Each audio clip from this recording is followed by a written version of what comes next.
like to know what you're going to do when you retire from boxing. When you retire? When I retire from boxing, I really don't know. I want to say something right here. You all might, this might make you all think. Life is real short. So you add up all your traveling, add up all your sleeping, add up all your school, add up all your entertainment, you've probably been half your life doing nothing. So what am I'm 35 years old. 30 more years, I'll be 65. We don't have no more influence. We can't do nothing much at 65. Your wife will tell you that. So what I'm saying, when you're 65, ain't too much more to do. So did you know I'll be 65 in 30 more years? In those 30 years, I have to sleep 9 years. I don't have 30 years of daylight. I have to travel back to America, take 6, 7 miles. All my traveling, probably 4 years of traveling in the next 30 years, about 9 years of sleeping, television, movies, entertainment, about 3 years of entertainment. Out of 30 years, I might have about 16 years to be productive. So it's how we can all break individual lives down. What am I going to do in the next 16 years? What's the best thing I can do? Get ready to meet God. Going in real estate, going in business, teaching boxers, that won't get me to heaven. How many here believe there's a supreme being, believe there's a God? How many believe there's some power that made the sun, the moon, the stars? How many believe that this stuff didn't just come out here? Somebody wiser than us made it. How many believe there's a God? How many believe there's not a God?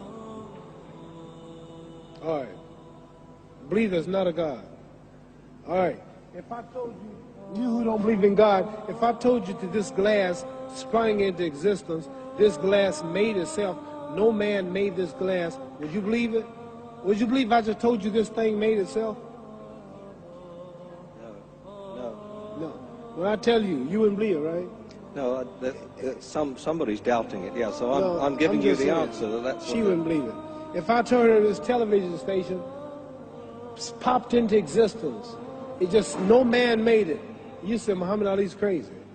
All right. Well, if this glass can't make itself, if I told you those clothes you have on wove themselves, nobody created them, those clothes made themselves, you wouldn't believe it. But if your clothes didn't make itself, if that glass couldn't make itself, if this building didn't make itself, then how did the moon get out there?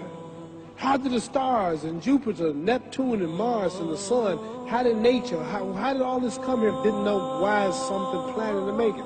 So what I'm saying is, I believe we're going to be judged. Should a man like Hitler kill all the Jews and get away with it? Somebody should punish him. Maybe he get it, don't get it now, he get it when he died. In hell for eternity. So what I'm going to do when I get out of boxing is to get myself ready to meet God, because my plane might blow up. Don't planes blow up in this country sometime and crash? Don't people die every day? Not every day. It's a scary thing to think that I'm going to hell to burn eternally forever. So what am I going to do? The reason I'm taking I'm explaining what you asked me a question. You ask me questions I can't just answer like that. When I get out of boxing or when I'm through, I'm going to do all I can to help people. That's why I'm here with Johnny Walker. Here's a poor man, came all the way to America. Here's a bunch of boys need some money, and somebody's calling me to help them. God is watching me. God don't praise me because I beat Joe Frazier. God don't give nothing about Joe Frazier. God don't care nothing about England or America as far as your wealth is all his. He wants to know, how do we treat each other? How do we help each other? So I'm going to dedicate my life to using my name and popularity, helping charities, helping people, uniting people, bring people bumming each other because of religious beliefs. We need somebody in the world to help make peace. So when I die, if there's a heaven, I want to see it.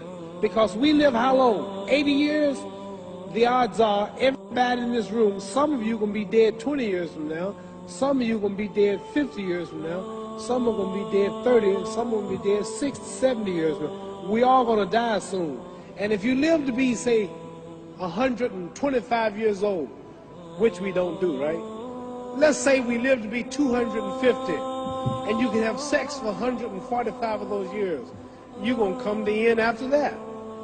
So we don't have it about 80 years on earth.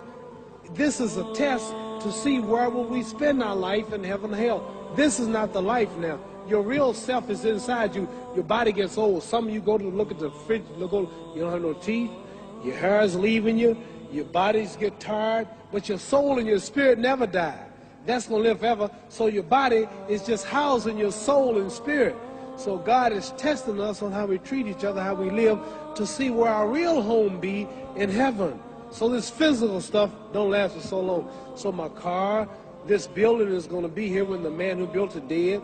There have been many kings and queens of England. They're all dead. After this one is gone, another one will come. So we don't stay here. We're just trustees. We don't own nothing. Even your children are not yours. If you think I'm lying, your wife is not yours. You don't own your children. You don't own your family. So what am I saying? The most important thing about life is what's going to happen when you die. Are you going to go to heaven or hell? And that's eternity. How long is eternity? Let's imagine. Take the Sahara Desert. There's a lot of sand on the Sahara Desert, right? Then imagine that one grain of sand represents 1,000 years, and when you in hell burning, when you die and go to hell, you're going to burn forever and ever, no end. How long is that? Give you an idea how long eternity is. Take the Sahara Desert, and I told you to wait 1,000 years. And every 1,000 years, I want you to pick up a grain of sand until the desert is empty. Okay, wait 1,000 years, pick up the first grain. Wait another 1,000 years before you get the next grain. Keep that up until there's no more sand in the desert. Whew. You know how long America's not but 200 years old. We got 800 more years to go before 1,000. So it just scares me to think that I'm going to die one day and go to hell. I'm on an airplane that might blow up. I'm always traveling. And to go to hell and God is going to judge my soul. The police, I might kill people. I might rob people. The authorities might not catch me. The FBI, Scotland Yard might not catch me. But when I die, somebody's watching me and keeping count. And I can't get away. And I'm going to burn forever and ever and ever. I'll go to heaven. So what am I going to do when I'm through fighting? I only have 16 years to be productive. Get myself ready to meet God and go to the best place. Does that make sense? Thank you.